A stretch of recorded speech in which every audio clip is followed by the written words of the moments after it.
Masechet Bechorot Daf Nun Aleph, on commence Bezrat Hashem à la deuxième ligne. Ça se rapporte sur la Mishnah qui a dit que les monnaies de la Torah, elles sont de la monnaie de Tzori, qui était une monnaie plus chère que la monnaie habituelle. Et la Mishnah nous cite plusieurs exemples de dettes que la Torah a été mechayev, a dit à la personne de payer. Et une fois que la Mishnah a terminé sa liste des choses qui doivent être payées de cette monnaie-là de Tzori, la Mishnah le conclut en disant Kulan Beshek la Kodesh, toutes ces choses-là doivent être payées Bemanet Tzori. Et la question de la Gemara se pose immédiatement, pour quelle raison la Mishnah a eu besoin de se répéter? Une fois que la Mishnah nous a fait une liste de choses qui sont payées Bemanet Tzori, c'était pas la peine de conclure en répétant que toutes ces choses-là sont Bemanet Tzori. Donc voyons-le dans la Gemara ici à la deuxième ligne. Shloshim Shaleved, les 30 shkalim que doit payer le propriétaire du taureau qui a encore né un esclave. Il doit les payer donc au patron de l'esclave. Chamishim Shalones Veshel Mefate, ou bien un homme qui a fait une avéra avec une jeune fille, il doit donner 50 shekels aussi. Ces shkalim aussi, ils sont d'une monnaie de Tzori. Et demande la Gemara à tout la Mali. Pourquoi est-ce que la Mishnah a besoin de se répéter après la liste des choses qui sont payées Bemanet Tzori? La Mishnah elle se répète en disant Kulam Beshekel HaKodesh Bemanet Tzori. Donc dans la fin du daf même tête. C'était pas la peine de le répéter. Hatan al Reisha, on l'a déjà enseigné dans la Reisha qu'il faut payer toutes ces choses-là de Bemanet Tzori. Répond la Gemara Ones ou Moti Shemra Itzterich. Le Chidush il est à propos du Ones ou Moti Shemra. Donc Ones celui qui a fait une avéra avec une jeune fille de force. Moti Shemra c'est celui qui a dit du Lachon du Moti Shemra. Il a menti en racontant sur sa femme qu'elle a fauté. Et dans certaines conditions, il doit payer 100 shkalim. Et c'est ça le chidouche de notre Mishnah. Itzterir, c'est ça ce que la Mishnah a eu besoin d'accentuer, de répéter. Ça la kadata chamina, j'aurais pu croire. Kevan de l'octiv bo shkalim, puisque la Torah n'a pas parlé là-bas de shkalim, elle a parlé de kesef, elle n'a pas parlé de shkalim. Et mazouze be'alma, j'aurais pu croire que le kesef de la Torah, il est une plus petite pièce que les shkalim, qui sont comme les centimes de shkalim, qui sont la petite monnaie d'argent aussi. Alors peut-être qu'effectivement, on l'évalue dans la monnaie de Tzori, mais peut-être pas des shkalim. Kamash Malan, c'est pour ça que la Mishnah a besoin de répéter en disant que non, tout ça c'est des shkalim de manet Tzori. Des milaf kayal femeadade, car on apprend un de l'autre, et donc on a des drachot pour apprendre les uns des autres, et donc tous sont payés en shkalim et pas en plus petite pièce que les shkalim, et de la monnaie de Tzori. Chut mina shkalim, à l'exception des shkalim, c'est-à-dire le machatit à shekel, le demi-shekel qui est payé une fois par an, pour les frais des korbanot, les korbanot tzibour, les korbanot communautaires, qui sont payés en réalité payés en réalité du tzibour entier, du klal Israël, de ces pièces-là de machatit à shekel qui sont données en Hadar. Au mois d'Hadar, chacun donne machatit à shekel. Donc ce machatit à shekel doit être payé en argent, en monnaie, et pas en valeur d'argent. Ça c'est ce qu'on a vu dans la Mishnah. Tandis que toutes les autres choses sont des dettes que la Torah a fixé un prix de la dette et qui peut être payé n'importe comment, même avec des fourchettes. Tana, la Gemara ramène une braïta qui dit Chutz mina shkalim, donc à l'exception des shkalim, le machatit shekel qui doit être payé en argent, en pièces de monnaie, n'importe lesquelles, mais au moins en pièces de monnaie, ou maaser, c'est-à-dire aussi le maaser sheni, le deuxième maaser, qui est racheté, pour ne pas avoir besoin de le monter à Yerushalayim pour le manger là-bas, on peut le racheter en pièces d'argent, en pièces de monnaie. Et là aussi, à nouveau, on ne peut le racheter qu'en pièces de monnaie, pas en équivalent en valeur d'argent. Vehare ayon. Reayon, c'est le prix du korban ola, le korban qui doit être acheté lorsqu'on monte au Beth Amikdash pendant les 3 régalim. Et là-bas aussi, il y a un prix qui a été fixé qui est 2 ma'ot. 2 ma'ot, c'est le prix du korban ola qui s'appelle olat re'iyah. Olat re'iyah, ça veut dire le korban ola qu'on amène pour être vu dans la Hazara, vu dans le Beth Amikdash, dans la cour du Beth Amikdash, au moment des 3 régalim, des 3 fêtes. Et là-bas, il y a un prix fixé qui est shte kesef, 2 kesef. Et ici aussi, il s'agit de pièces de monnaie, et pas l'équivalent. Detnan, alors la Gemara elle reprend. Shkalim, Detnan. À propos des shkalim, on a vu que ça doit être en pièces de monnaie, mais pas en valeur d'argent, parce qu'on a une Mishnah, comme on a une Mishnah qui dit Metzarvin shkalim et dorbonot, on peut échanger des shkalim quand on a trop de shkalim, c'est-à-dire les envoyer d'une ville qui ont un prix de la ville entière, de tous les gens de la ville, ils ont pris leur machatit shekel, maintenant ils veulent les amener à Yerushalayim, au Beth Amikdash. Et comme c'est trop lourd, alors ils veulent les échanger pour des pièces d'or. Ces pièces en or doivent être des pièces de monnaie en or, ce qui s'appelle des dorbonotes. Mipnei masoya derer, à cause du poids du chemin, pour ne pas avoir besoin de porter en chemin. Donc, on voit ici que ça ne peut être échangé que pour des pièces de monnaie, de n'importe quelle monnaie, même en or. Mais l'essentiel, c'est que ce soit échangé pour des pièces de monnaie. La raison, elle est pour ne pas que ça baisse de valeur, parce que s'ils amènent des diamants, par exemple, pour ne pas avoir besoin de porter trop lourd, alors, peut-être que le diamant, il va chuter. Et donc, il y aura de l'argent de perdu au passage. Et donc, on a demandé, donc les Chachamim ont dit de se servir toujours de pièces de monnaie. Maaser dirtiv, de même le maaser qui est racheté donc pour ne pas avoir besoin de le transporter à Yerushalayim, on le rachète. Ici, à nouveau, on le rachète en pièces de monnaie, pas autre chose. Dirtiv vetarta kesef biadecha, la Torah dit clairement, vetarta kesef biadecha, donc vetarta ça veut dire normalement, le pshat du pasuk il est, tu mets l'argent en bourse dans ta main.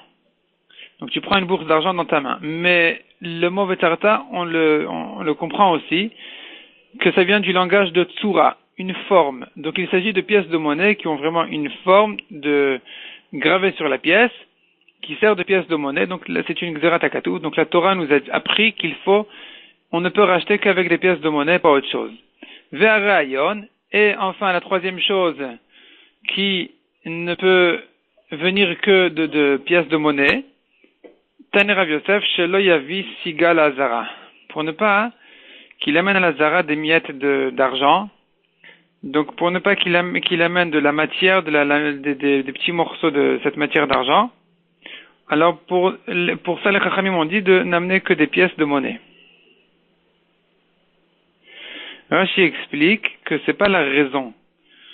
Rashi explique que c'est pas une explication, c'est pas une raison. Ce n'est qu'une braïta qui vient renforcer les paroles de cette braïta-là, de Rav Yosef. Elle ne vient que renforcer les paroles, la halakha qu'on avait dite. C'est-à-dire, dans la braïta d'avant, on avait vu que le réayon ne peut venir que de pièces de monnaie. Et ici aussi, chez le Yavisigal Azara, on voit que on n'a pas le droit. C'est pas une explication, c'est pas une raison. C'est une halakha qu'on n'a pas le droit d'amener quelque chose qui n'est pas une pièce de monnaie, comme des miettes d'argent, des petits morceaux d'argent pour se faire son korban de Olat Reya. Et donc ça nous ramène à ce qu'on a vu en haut, ça renforce ce qu'on a vu, que ça doit venir que de pièces de monnaie. Mishnah suivante. En podin, on ne rachète son fils, donc le pidyon haben ne peut venir, malgré qu'on a dit qu'il peut être de tout ce qui est shve kesef, tout ce qui vaut de l'argent, même si c'est pas de pièces de monnaie. On a vu qu'il y avait que 3 exceptions qui étaient le machatit shekel, qui était aussi le maaser sheni qui est racheté pour des pièces de monnaie, pas autre chose, et le korban enfin olat reya. Toutes les autres dettes de la Torah peuvent être payées même en valeur d'argent. Par contre, dit ici la Mishnah, malgré qu'on peut donner en pidyon haben n'importe quelle chose, n'importe quoi, mais il y a certaines choses qui ne peuvent pas servir de paiement pour le pidyon haben. De quoi il s'agit? Donc, en podin, on ne rachète pas son fils, l'obé avadim, ni avec des esclaves. Il ne peut pas donner au Kohen un esclave qui vaut 5 shkalim. Velo beshtarot, ni avec des shtarot, c'est-à-dire, s'il a un shtar, comme quoi, quelqu'un lui doit de l'argent, donc quelqu'un lui a signé qu'il lui doit de l'argent 5 shkalim, il dit au Kohen, tiens, ça tombe bien, justement, un tel me doit 5 shkalim, et moi, je te dois 5 shkalim pour le pidyon haben, vas-y, prends le shtar, débrouille-toi avec lui. Même s'il y a plus, disons, que 5 shkalim, pour couvrir un peu la fatigue d'avoir besoin d'aller encaisser, d'aller avoir affaire à lui, même s'il y a 6 shkalim ou plus même, le shtar n'est pas une monnaie qui peut servir de pidyon haben. Velo bekarkaot, ni avec des terrains. Je ne peux pas dire au Kohen, prends un terrain qui vaut 5 shkalim, prends un champ qui vaut 5 shkalim, pour le pidyon haben, ça marche pas. Velo beekdeshot, ni les ekdeshot, on verra dans la Gemara de quoi il s'agit. La Mishnah continue nous dit, Katav le Kohen, on a encore une autre sorte de shtar, qui ne peut pas servir de pidyon haben. Celui qui écrit au Kohen, Shu chayav liten chamisha slaim. Il lui dit, écoute, j'ai un fils, donc j'écris un shtar, je te dois 5 slaim. Je te dois 5 slaim. Maintenant, tu peux venir avec ce shtar-là, tu viendras demain après-demain, encaisser chez moi les 5 slaim. C'est pas suffisant. Chayav litenlo. D'abord, il doit lui donner les 5 shkelim qu'il lui a promis dans le shtar. Et ensuite, uvno enopadouille. Son fils n'est pas racheté. Il devra payer donc 10 slaim. 5 pour le shtar, et encore 5 pour le pidyon haben. Le fichach. Donc, dit la Mishnah, la seule solution qu'on peut lui proposer à cet homme-là, imrata kohen iten lo bematana rachai. Si le kohen veut lui offrir 5 shkalim, il a le droit de lui offrir 5 shkalim. Mais, si il ne veut pas lui offrir les 5 shkalim, eh bien, il en recevra 10. Autre halakha nous dit la Mishnah, amafrish pidyon beno ve'avad, celui qui a mis de côté de l'argent pour son pidyon haben, le pidyon haben donc de son fils, et l'argent a été perdu, chayav b'chayuto, il est chayav de payer cet argent-là, donc c'est lui le responsable de l'argent. Chez Neymar, parce que la Torah, en s'adressant au Kohen, dit la Torah, yel lecha ou padot tifde. L'argent, donc les 5 shkelim seront pour toi le Kohen, ou padot tifde, de cette manière-là, l'enfant sera racheté. Mais tant que l'argent n'est pas arrivé entre les mains du Kohen, l'enfant n'est pas racheté. Matnitin de l'ok et Rabbi. La Gemara constate que notre Mishnah ne va pas comme Rabbi.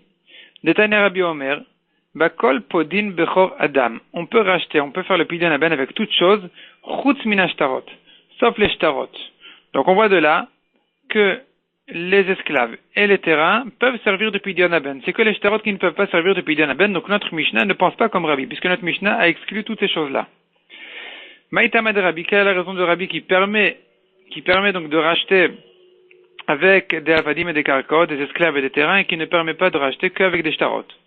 Darish ribouya ou miouté. Lui, il fait la dracha du pasouk, donc on a en général 2 manières de faire les drachas des psukim. Soit une manière qui s'appelle ribouy ou miout, soit une autre manière qui s'appelle klal ou prat. C'est-à-dire le même pasouk qui vient avec une généralité et ensuite des détails. On peut dire ici la Torah est venue tout inclure sauf une chose. On peut dire non, la Torah nous a dit une généralité, ensuite elle nous a donné des détails, tout ce qui ressemble au détail est inclus, tout ce qui ne ressemble pas au détail est exclu. Ce sont 2 manières de drachot. Une qui s'appelle ribouy ou miout, que la Torah est venue tout inclure, sauf une chose, et donc elle n'a exclu qu'une seule chose.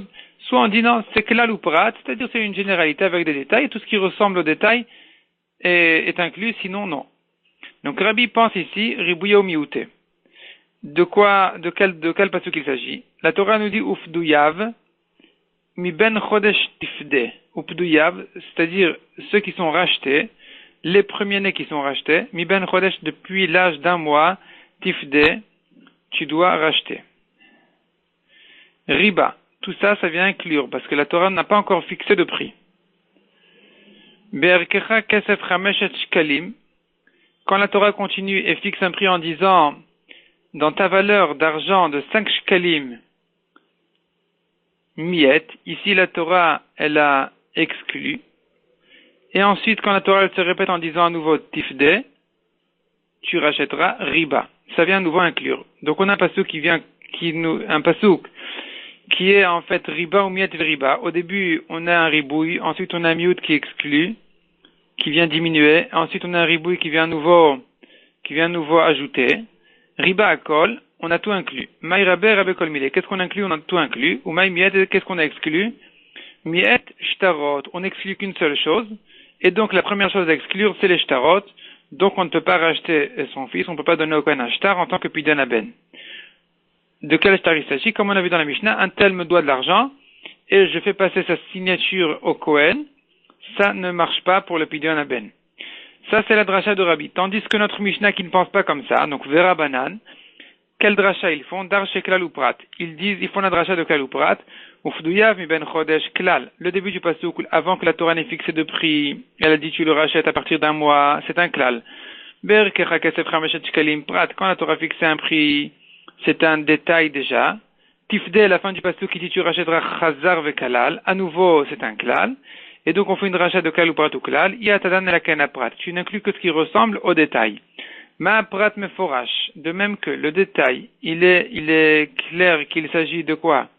Davar mitaltel vegufo mamon. L'argent, les chamisha shkalim, les 5 shkalim, sont davar mitaltel, c'est quelque chose de mobilier, c'est pas de l'immobilier. Vegufo mamon, et que lui-même vaut de l'argent.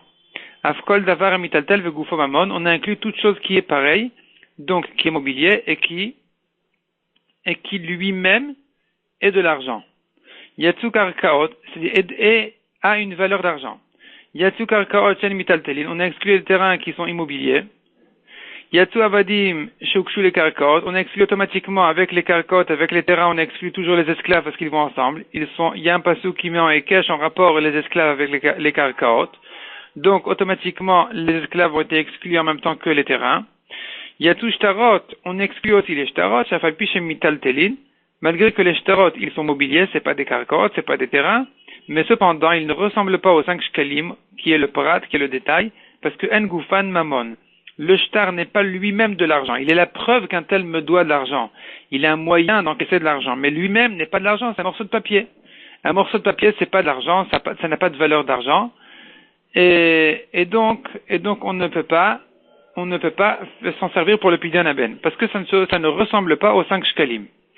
Amar le Ravina le Merimar. Ravina demandait à Merimar, Verabi, Ribouy ou Miout et Darish, est-ce que Rabbi fait des drachot de Ribouy ou Miout dans les psukim? Pourtant, on voit ailleurs, Vera Rabbi Klalou Prat et Darish. Rabbi, en général, il fait des drachot dans les psukim de Klalou Prat, pas de Ribouy ou Miout. De quel pasuk on parle? Bemartsea. À propos du Martsea. C'est-à-dire qu'on la Torah a dit, un serviteur juif, un serviteur juif, doit, après 6 ans de travail, quitter son patron. S'il veut rester chez son patron, alors la Torah dit qu'il faut lui percer l'oreille. Et Rashi explique, la Gemara explique dans Kiddushin, que la Torah dit, vous êtes mes serviteurs, dit Hachem, les miens et pas les serviteurs de mes serviteurs. Cet homme-là est allé et il s'est mis sur sa tête un patron. Alors, son oreille qui a entendu cette mitzvah de n'être que les serviteurs d'Hachem, il faudra la percer. Donc on doit percer l'oreille de ce Eved-là au bout de 6 ans qui veut rester chez son patron. Et de quelle manière on lui perce? La Torah dit Bemartia. Et qu'est-ce que c'est? Detania Martia. En la Martia. Je n'ai que le Martia qui est l'outil qui sert pour percer l'oreille de ce Eved, de cet esclave. Mina il rabot à sol, d'où je sais qu'on peut lui percer l'oreille même avec toutes sortes de choses, même en bois, comme une broche, vasira, une épine, vamachat, une aiguille, vamakdeach, ou bien une vamakdeach, c'est une perceuse, vamartev, ou un stylo. Talmud lomar, vela karta, la Torah dit tu prendras le martea, les rabots, donc tu prendras, les rabots kol davar shenil kach beyad, divrei Rabbi Yossi, be Rabbi Yehuda. Donc on inclut du mot velakarta, toute chose qui est prise dans la main. Rabbi Omer, Rabbi ne pense pas comme ça. Il dit non, il ne faut pas faire une rachat ici de martia, tout ce qui ressemble au martia. Il faut dire non. Martia, la Torah dit martia. Ma martia miuchad shel matechet. De même que le martia c'est un outil en métal. Afkol shel matechet. De même, tout ce qui est en métal. Ve'amrinan b'maika miflege. On expliquait cette marloquette de quoi, quel est le fond de la marloquette. Rabbi Darish Klalou Praté. Rabbi, ici, à propos du Martia, il fait une dracha de Klalou Prat, pas de Ribouy ou Miout. Donc il inclut moins que Rabbi Yossi Rabbi Yehuda. Tandis que Rabbi Yossi Rabbi Yehuda, Darish Ribouy ou Miout. Lui, Rabbi Yossi Rabbi Yehuda, il fait une dracha de Ribouy ou Miout. Donc quand ici on a un passage qui dit la karta qui est une généralité, et ensuite un détail de Martia, on a 2 manières de faire la dracha, soit en Ribouy et Miout, et donc j'inclus beaucoup plus. C'est ce que pense Rabbi Yossi Rabbi Yehuda, qui inclut même tout ce qui est en bois. Soit, l'autre manière, c'est celle de Rabbi, qui dit non, c'est un klal ou prat, que ce qui ressemble au prat, que ce qui ressemble au détail, qui est en métal, et pas autre chose. Et donc, Rabbi se contredit, parce qu'à propos du martzea, à propos de l'oreille, Rabbi fait une dracha de klal ou prat, tandis que chez nous, Rabbi fait une dracha de ribouy ou miout à propos des 5 shkalim. Parce que Rabbi l'inclut tout, sauf les shtarot. Répond la Gemara in, effectivement, c'est vrai, Be'alma Rabbi Klal ou Prat et Darish. En général, Rabbi fait une dracha de Klal ou Prat, comme ce qu'on a vu à propos du Martzea, donc de l'oreille du Eved. Ve'acha, et ici c'est exceptionnel, ici à propos de Pidyon Aben, c'est exceptionnel Pour quelle raison Rabbi fait une autre dracha? Pourquoi est-ce qu'ici Rabbi fait Ribouy ou Miout? Quel est Tana de Rabbi Ishmael? Ça ressemble à la braïta de Rabbi Ishmael qui dit, c'est-à-dire l'explication on la trouvera dans la braïta de Rabbi Ishmael, de Tana de Rabbi Ishmael. Bamaim shte pe'amim en ze klal uprat el riba umiet. C'est-à-dire, si les deux généralités sont écrites une à côté de l'autre, alors on ne fait pas une dracha de klal uprat, mais une dracha de riba umiet.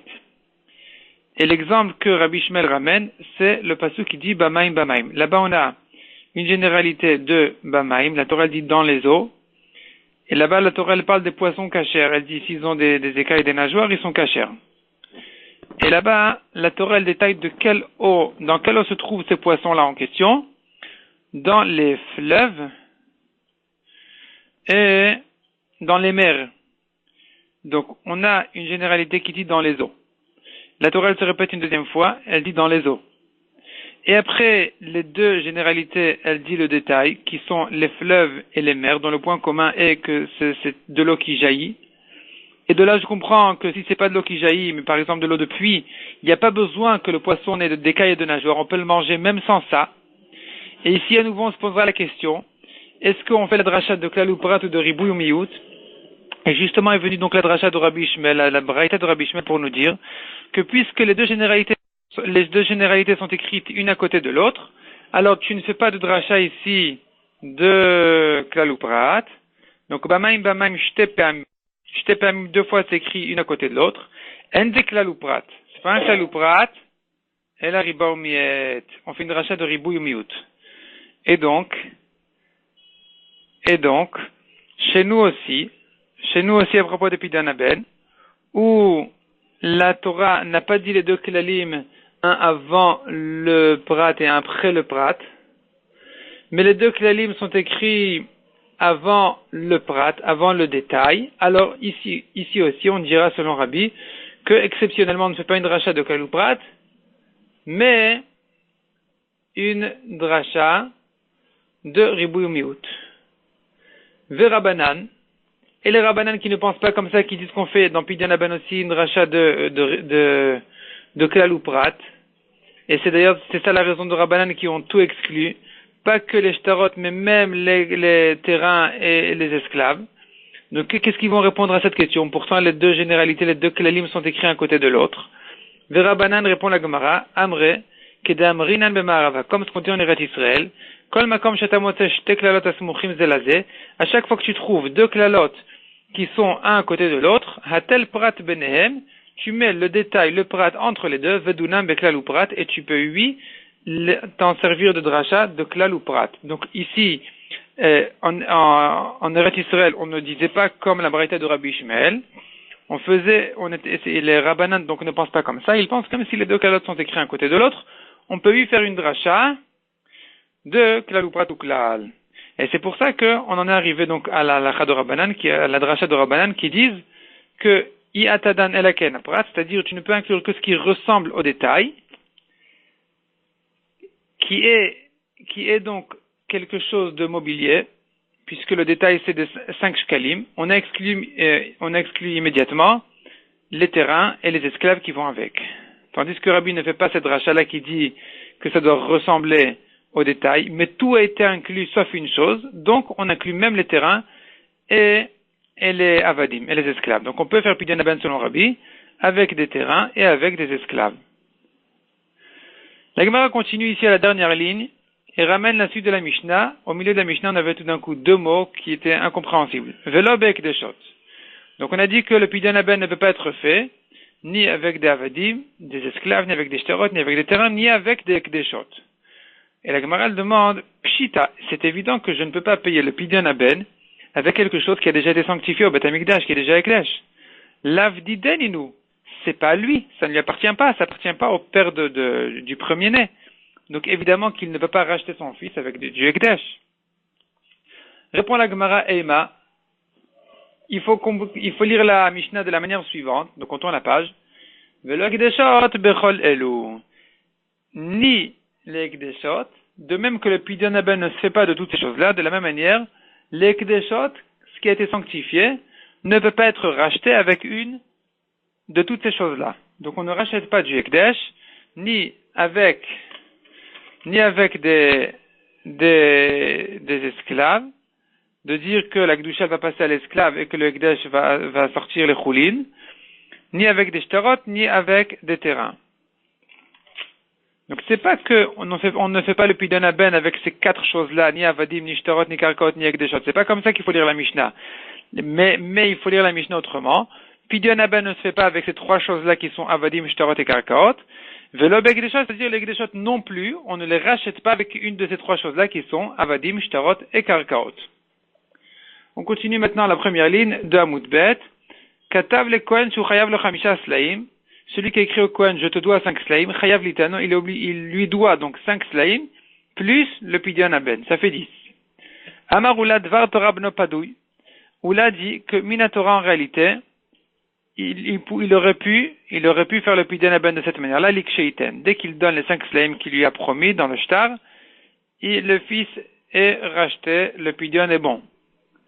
Et pour quelle raison la Mishnah dit qu'il n'est pas racheté de cette manière-là jusqu'à qu'il lui donne 10 slaim, 5 pour le shtar et 5 pour le pidyon? Gzera, c'est une halakha, une gzera de Rabbanan. Les chachamim ont décrété Shema yomru podin bishtar, de peur que les gens s'habituent à croire qu'on peut faire un pidyon haben avec des shtarot. Donc ils ont dit que ce shtar-là, il est un bon shtar, il n'y a pas de problème, tu lui donnes les 5 shkalim, mais au-delà de ces 5 shkalim, il faut encore lui faire le pidyon haben. Tanitana kamed Rav Nachman. Un élève a enseigné une braïta devant Rav Nachman. Beno padou liksheiten. Le fils est racheté lorsqu'il va donner les 5 shkalim qui sont écrits dans le shtar. Amal Rav Nachman zu divrei Rabbi Yossi be Rabbi Yehuda stimta. Cette braïta là, elle est les paroles de Rabbi Yossi be Rabbi Yehuda stimta, c'est-à-dire qui a été écrit dans la braïta pas en son nom.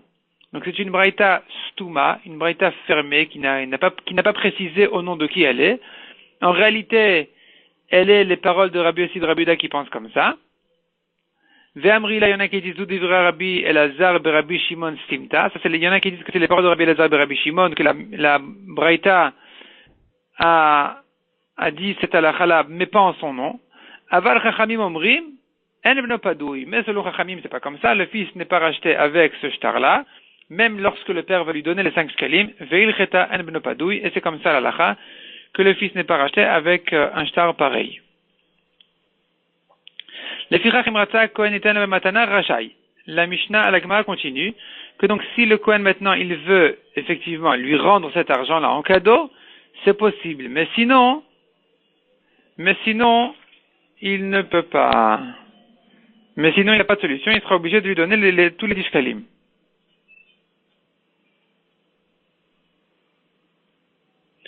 Rachid la Mishnah explique que puisqu'il est obligé de lui donner les 5 slaim, alors, si le Kohen veut les lui rendre, il a le droit. Et sinon, eh bien, il devrait donner donc les 10 slaim.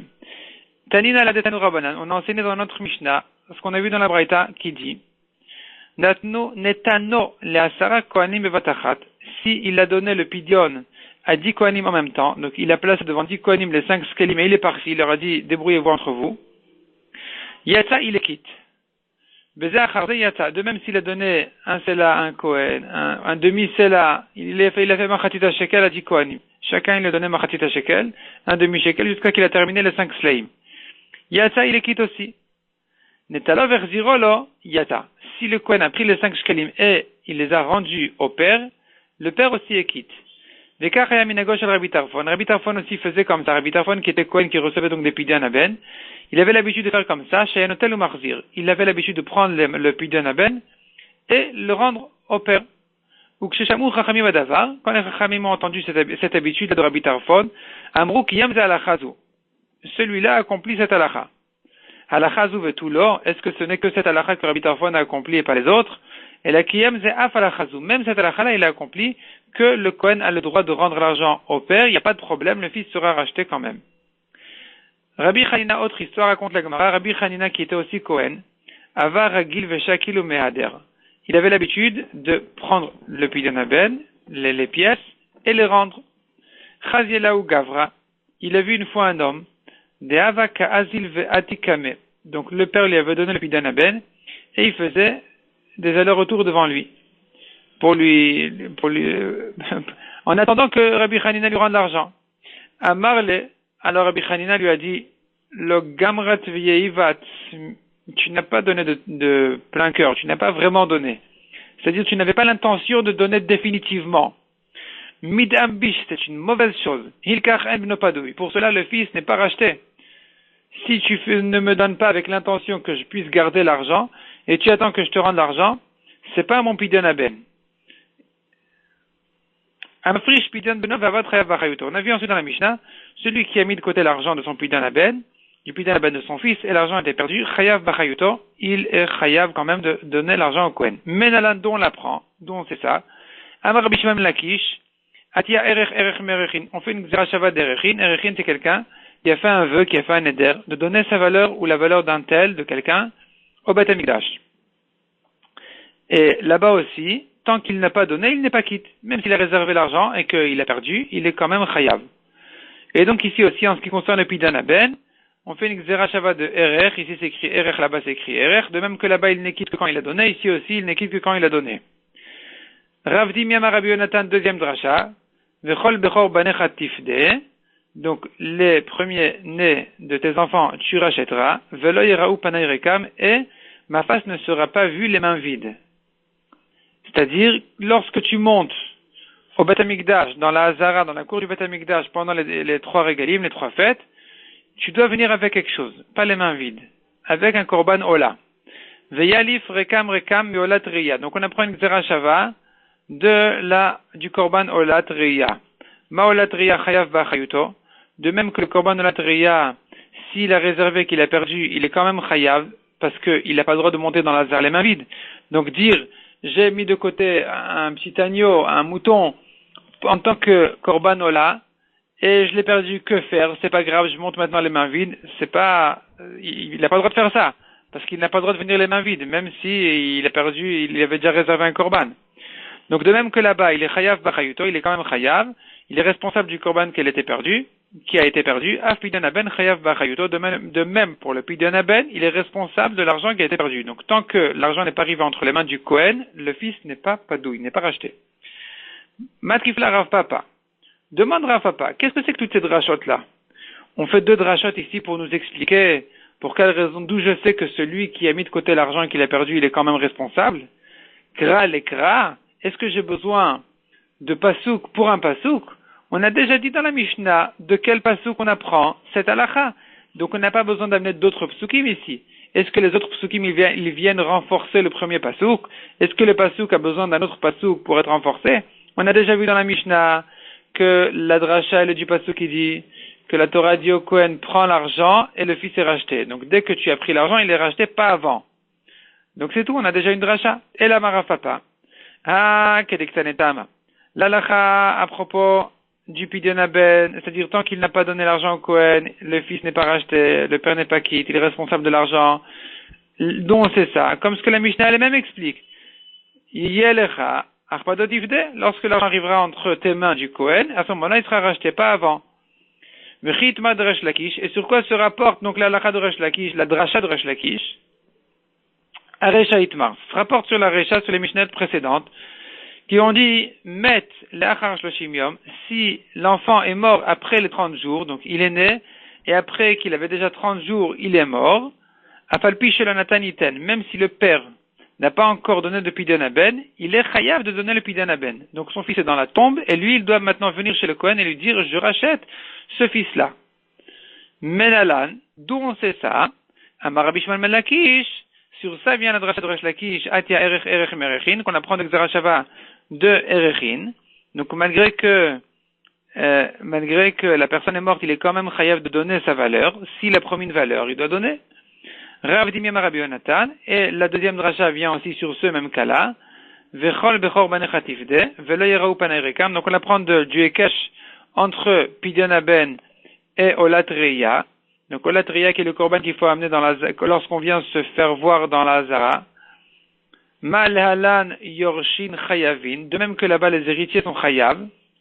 Afkan yorshin chayavin. Ici aussi, les héritiers sont chayavim. Donc, ici aussi, de même que dans la Olat Reya, si il n'a pas amené sa Olat Reya, on est chayav. Et si la personne est montée donc à la régale, il est monté au Beth Amikdash, il n'a pas amené de Korbanola, eh bien les héritiers doivent amener évidemment de l'héritage. De la même manière, si l'enfant est mort après 30 jours, son père était chayav, et si le père il est mort aussi, eh bien les héritiers devront payer ce Pidyon Abel-là, et c'est pour ça qu'on a besoin de ces drachot-là. Mais, pour le cas de notre Mishnah qui a dit celui qui a réservé de l'argent et qui l'a perdu, il est quand même chayav, pour ça on n'a pas besoin de ces drachot-là des Amoraïm, on a déjà une autre drachat de la Mishnah qui dit que la Torah s'adresse au Kohen en lui disant lorsque l'argent arrivera entre tes mains, l'enfant sera racheté mais pas avant. Donc de là on apprend que si l'argent était perdu avant, le père est responsable. Shabbat Shalom et Chag Sameach. Yehi Raton, Shibane Bet Amikdash, et qu'on soit zoché de la mitzvah d'Ali à la régale, de monter, se faire voir devant Hachem dans la Zara, et d'amener le korban au la Teria, et tous les autres korbanot, Umera, Amen ou Amen.